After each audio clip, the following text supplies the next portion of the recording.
My sister slept with my ex and got pregnant. Then my family demanded I give up my inheritance. All right, so here's how it all started. I'm 24 now, but this whole mess began a couple of years ago. Back then, I was in this relationship with a guy I met in college. Let's call him Jake. We hit it off pretty quickly. He seemed nice, thoughtful, and we had a lot in common. At first, things were going great. I mean, I was head over heels for him, and I thought this was the guy I was going to marry one day. So naturally, after about a year together, I decided it was time to introduce him to my family. Now, my family's a little, let's say, traditional. We're from a pretty conservative culture, and they have strong opinions about who you should date, how you should date, and when you should get married. They weren't thrilled when they met Jake. It wasn't like they were rude to him or anything, but I could tell they didn't really like him either. They didn't say much, just kind of gave me that, "Are you sure about this guy?" Look, I brushed it off, thinking they'd come around eventually. But here's the thing. While my parents were lukewarm about Jake, my sisters seemed to love him. Grace, who's 22, and Emma, who's only 11, got along with him great. That made me happy because, family approval matters even if it's just my sisters. Grace especially seemed to really enjoy his company, and we even joked that she was stealing my boyfriend. Emma adored him too, but she's just a kid, so it didn't feel weird. Jake and I didn't live together because in my culture, that's a huge no-no unless you're married. So we worked in different cities and would meet up when we could, but I thought things were solid between us. I trusted him completely. Why wouldn't I? He was my boyfriend, and he seemed to get along with the people closest to me. What could go wrong, right? Well, 3 months after Jake met my family, things took a turn. I was over at his place for the weekend. We'd had a normal day, nothing special. Grabbed food, watched a movie, the usual. He went to take a shower and his phone buzzed. Now, I'm not the type to go snooping through someone's phone. I really believe that if you trust someone, there's no need for that. But something that day just didn't sit right with me. His phone kept buzzing, and I don't know why, but I picked it up. Maybe part of me already knew something was off, or maybe I was just curious.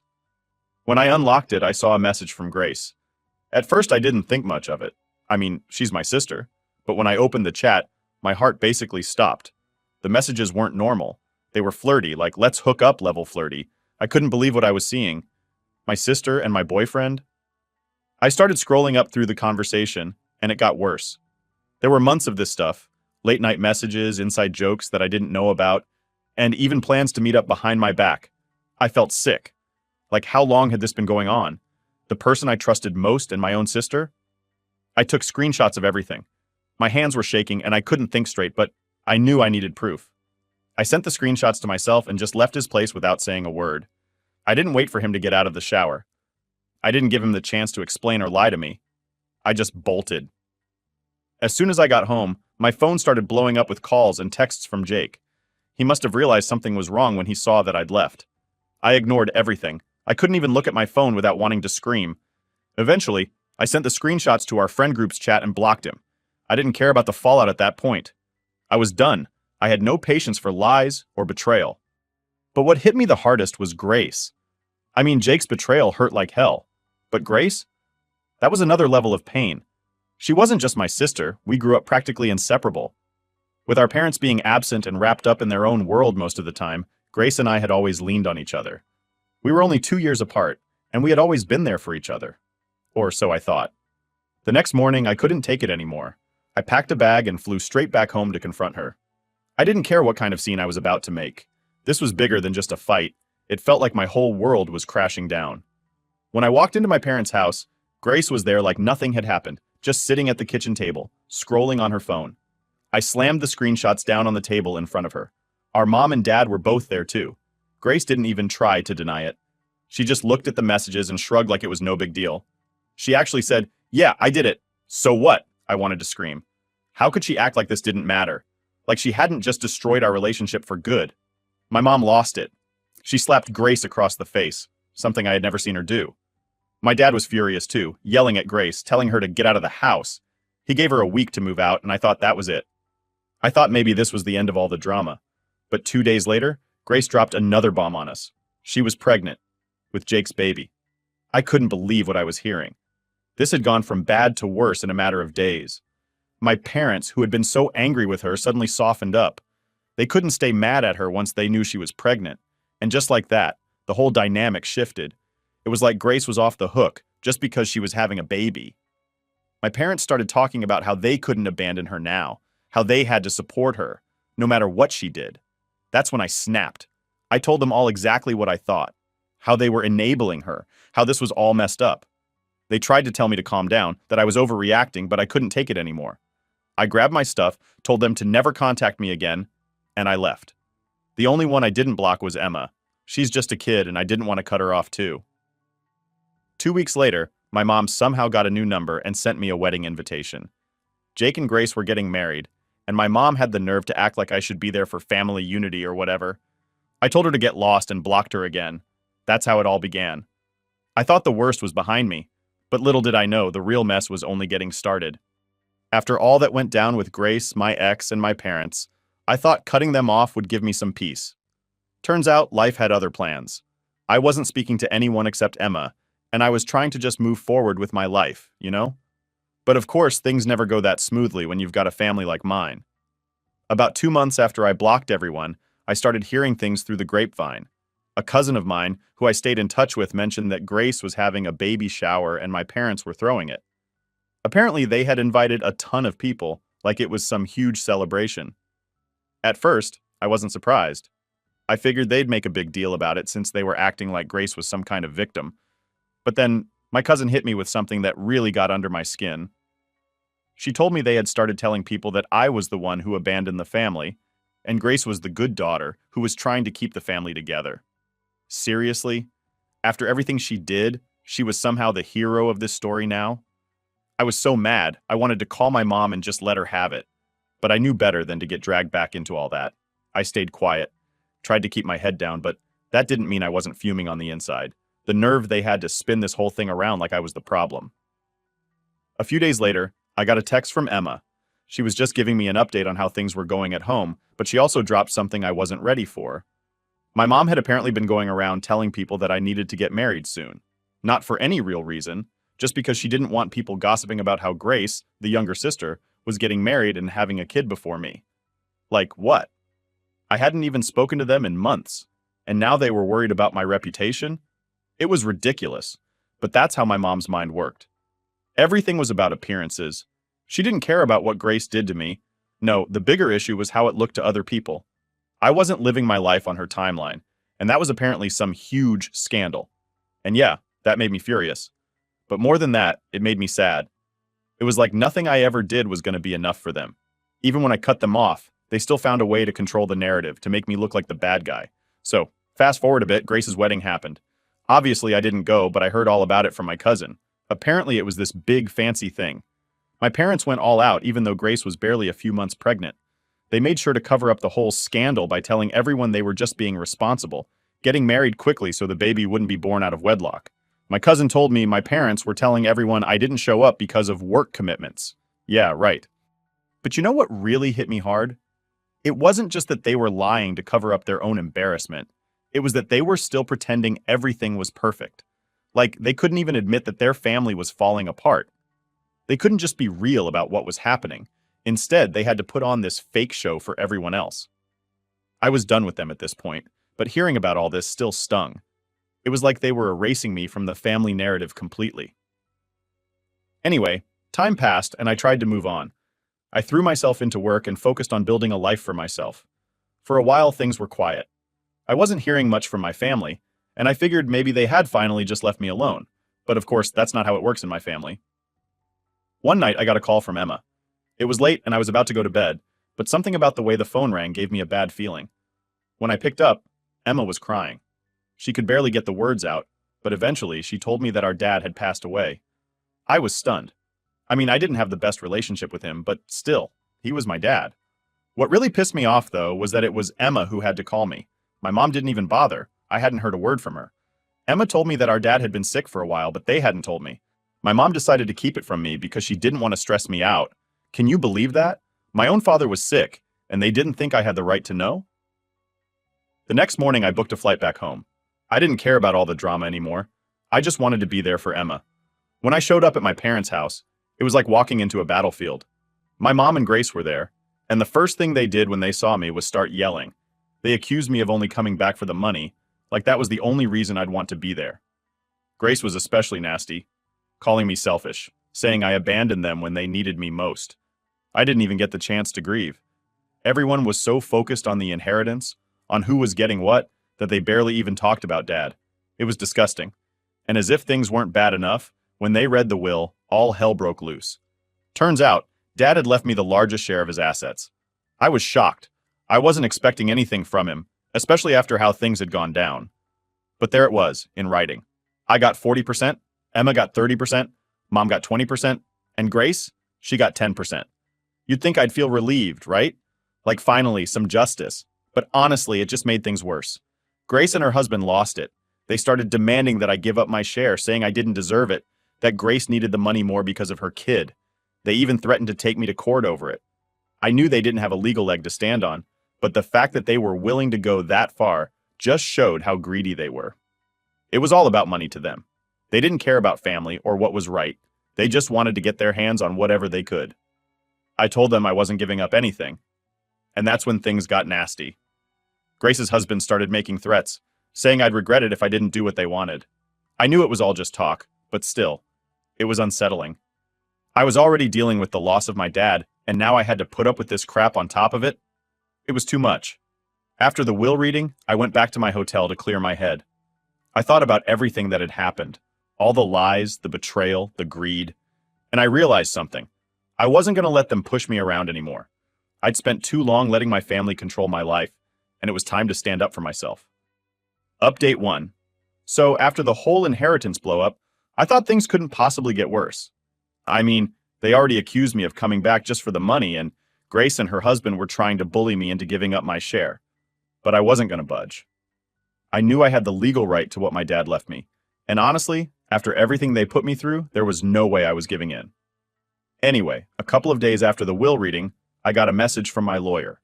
We had a meeting scheduled to go over some more details about the estate, and honestly, I just wanted to get it over with.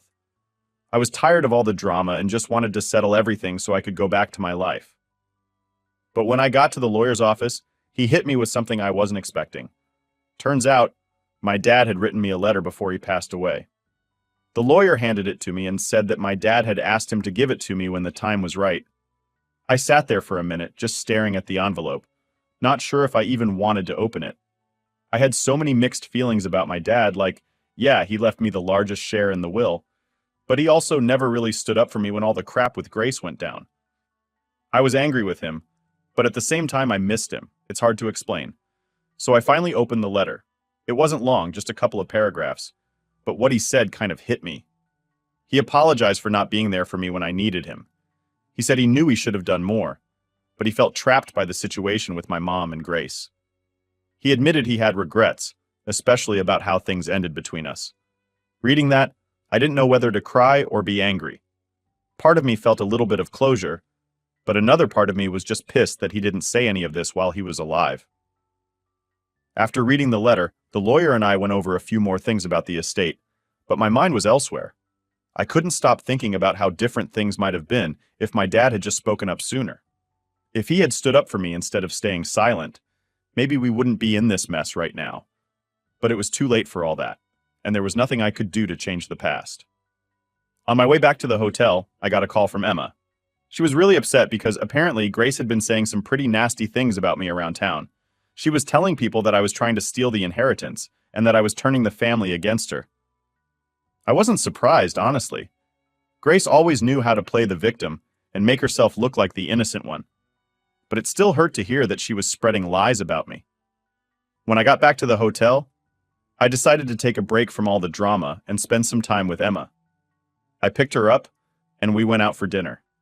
We talked about everything that had been happening, and I tried to reassure her that none of this was her fault. She was just caught in the middle of all this, and I hated that she had to deal with it. But the next day, things took another turn for the worse. I woke up to a bunch of missed calls and texts from unknown numbers. At first, I thought it was just spam, but then I started reading the messages. They were all threatening, calling me names, and accusing me of trying to tear the family apart. Someone even said they were going to make me pay if I didn't back down. I had no idea who was behind it, but I had a feeling Grace's husband was involved. He had already threatened me once, and I wouldn't put it past him to try something like this. I forwarded everything to my lawyer, just in case things escalated, But honestly, it was starting to get really scary. It's one thing to deal with family drama, but when people start making threats, it's a whole other level. Later that afternoon, I went to my car, only to find that someone had slashed my tires. All four of them. I was completely freaked out at this point. I mean, who does that? I knew Grace and her husband were angry, but this felt way too extreme. It was like they were willing to go to any lengths to get what they wanted. I called the police and filed a report, but I didn't have much hope that they'd catch whoever did it. Still, I wasn't going to let them intimidate me. I was already dealing with enough, and the last thing I needed was to be scared every time I walked out the door. I talked to the hotel staff, and they beefed up security around the property, so that made me feel a little better. But it was clear this wasn't going to end anytime soon. A few days later, we had another meeting with the lawyer to finalize some things with the estate. Grace and her husband were there, and the tension in the room was thick. They barely said a word to me, but the glares they were giving me said enough. At the end of the meeting, Grace's husband pulled me aside and told me I was making a huge mistake by not giving up my share. He said I'd regret it and that this wasn't over.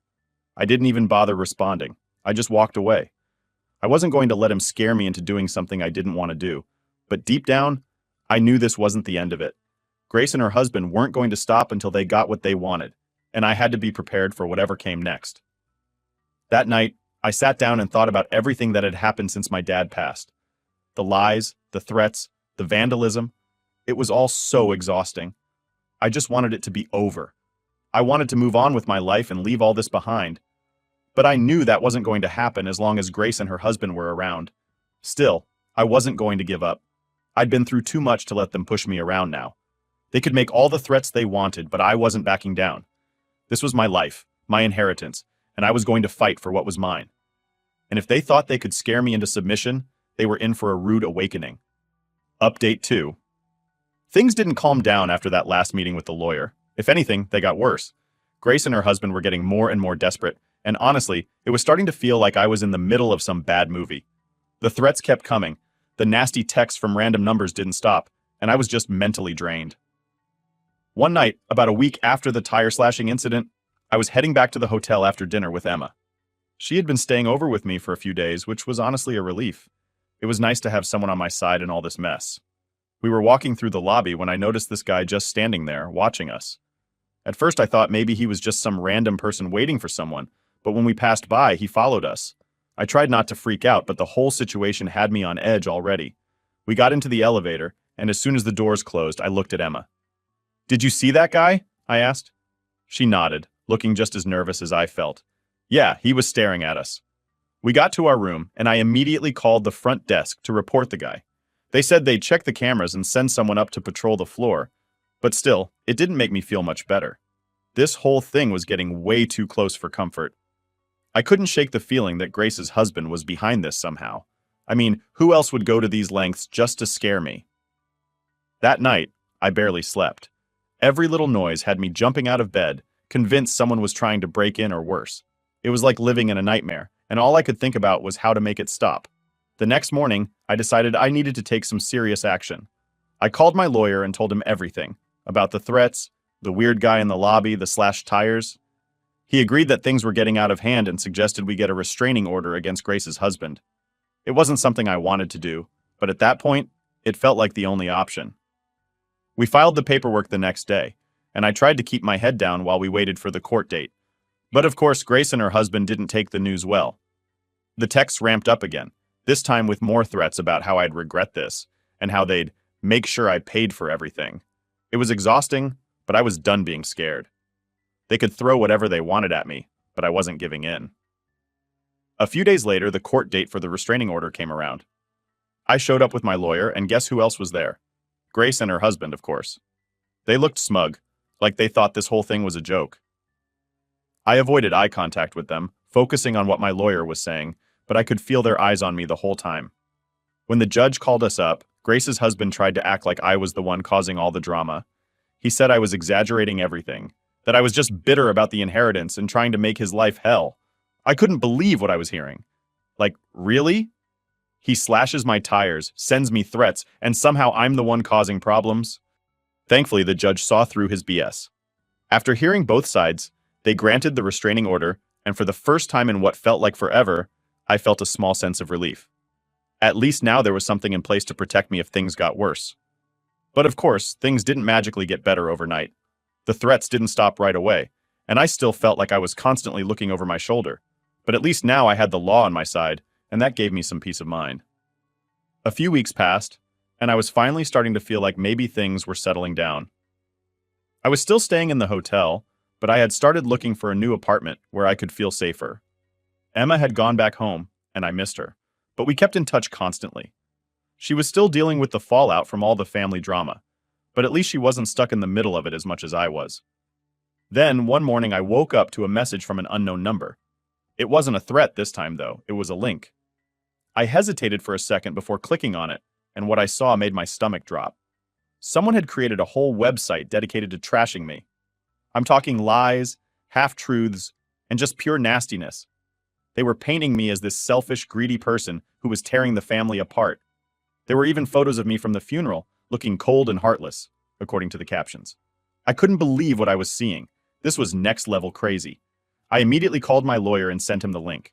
He told me to screenshot everything, which I did, and then we started the process of getting the website taken down. It was just another reminder that Grace and her husband weren't going to stop until they got what they wanted. But at this point, I was so tired, I didn't even care what they threw at me anymore. I just wanted it to be over. That night I talked to Emma again. She was upset about the website and wanted to help, but there wasn't much she could do. I didn't want her getting caught up in all this any more than she already was. We talked for a while, and she told me about how Grace had been acting like nothing was wrong, like she hadn't caused any of this. Typical Grace, always playing the victim. I went to bed that night feeling drained, but at least I had a plan in place. The website would get taken down, the restraining order was in effect, and I had people on my side. I wasn't alone in this, even though it felt like it sometimes. The next day, I woke up to an email from my lawyer saying the website had been taken down. Finally, some good news. It felt like a small victory in this endless battle, but I'd take what I could get. I knew Grace and her husband weren't going to give up easily, but at least now I had some control over the situation. As I sat in my hotel room that morning, sipping on my coffee and trying to wrap my head around everything that had happened, I realized something. I wasn't scared anymore. I was angry, yes, but the fear that had been hanging over me for weeks had started to fade. I wasn't going to let them control my life anymore. They could try all they wanted to drag me down, but I wasn't backing down. Not now. Not ever. Update 3. So here we are at the final stretch, and I thought maybe things were going to finally settle down after the court win. But nope, my family drama had other plans. I mean, I knew Grace and her husband weren't going to back off that easily, but even I couldn't have guessed how far they'd take it this time. It started about 2 weeks after the court hearing. I was starting to feel a little more relaxed, like I could finally breathe again without constantly looking over my shoulder. I was even thinking about moving out of the hotel and into an apartment, something more permanent. But then, something weird happened. One morning, I got a package delivered to my hotel. It didn't have a return address, which should have been my first clue that something was off. I opened it up, and inside was this old, beat-up notebook. At first, I thought it was just junk. Maybe some random person sent the wrong package or something. But then I opened it up, and that's when things got creepy. The entire notebook was filled with handwritten notes about me. I'm talking pages and pages of scribbled messages, all about my life, my family, and even things about my dad's will. Some of the notes were dates and times of where I'd been, who I'd been with, even places I'd gone with Emma. Someone had been keeping tabs on me, and it was all laid out right there in front of me. I felt a chill go down my spine. Who would send me this? Was it some sort of twisted intimidation tactic from Grace's husband? I mean, they'd already tried the threats, the vandalism, even the weird phone calls. But this was different. This felt way more personal, like someone was watching me, tracking my every move.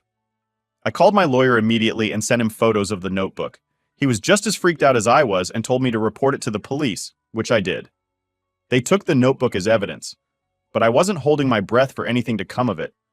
The police had their hands full with a million other things, and honestly, I didn't think they'd figure out who was behind this anytime soon. After that, I tried to keep a low profile, staying in my hotel room most of the time and only going out when I absolutely had to. Emma was still calling me regularly, and she was worried too. She had no idea who could be behind the notebook either, but she suspected Grace's husband, just like I did. Then, one evening, as I was heading back to my room after grabbing some food, I noticed something out of the corner of my eye. That same guy from the hotel lobby weeks ago, the one who had been watching Emma and me, was back. He was standing near the elevators, pretending to scroll through his phone, but he was definitely keeping an eye on me. I felt my heart start to race, but I played it cool. I walked right past him, pretending like I didn't notice anything, but I could feel his eyes on me the whole time. Once I got into my room, I locked the door and immediately called hotel security. They said they'd check the cameras and send someone up to do a sweep of the floor, but honestly, I didn't feel safe there anymore. I called Emma that night and told her everything. She was scared, which made me even more anxious. I hated that she was caught up in all this, that she had to deal with the fallout of Grace's mess.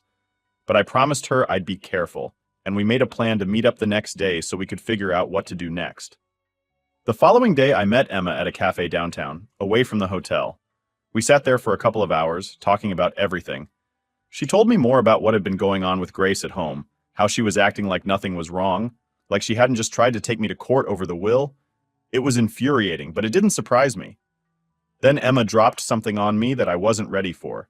She said Grace's husband had been asking around about my whereabouts, trying to figure out where I was staying. That's when it hit me. The guy at the hotel, the notebook, all of it.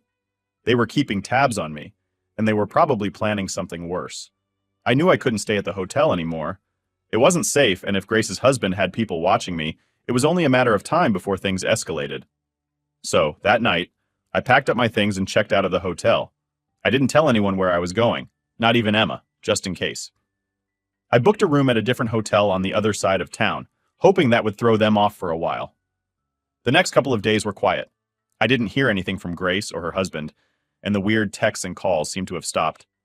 But I wasn't letting my guard down. I knew better than that by now. Then, out of nowhere, I got a call from my lawyer. He had some news that caught me completely off guard. Grace's husband had been arrested. Apparently, he'd been caught trying to break into my old hotel room. I didn't know what he was planning to do, but whatever it was, he got busted before he could follow through. I felt a mix of relief and anger. Relief that he was finally out of the picture, but anger that it had come to this. I mean, what kind of person goes that far just for some inheritance money? It was insane. The police told me they were investigating, and I'd probably have to go to court again to testify. But at least now I knew I was safe, at least for the time being. After that, things finally started to calm down. The police kept me updated on the case, and my lawyer was confident that Grace's husband wouldn't be able to pull anything like this again, not with the charges he was facing. I moved into a new apartment a few weeks later, somewhere Grace and her husband didn't know about. I kept in touch with Emma, of course, but I made sure she didn't tell anyone where I was living. I wasn't taking any chances. It's been a few months now, and while I'd like to say everything is back to normal, I don't think it ever will be. There's still a part of me that's always on edge, always looking over my shoulder, wondering if Grace or her husband will try something again. But for now, I'm just trying to move on with my life, to rebuild after everything they put me through. Looking back, I can't believe how far this all went. It started with Grace betraying me with my boyfriend, and somehow it escalated into threats, court battles, and restraining orders. But through it all, I've learned something important. I'm stronger than I ever thought I was. And no matter what, I'm never letting anyone take advantage of me again.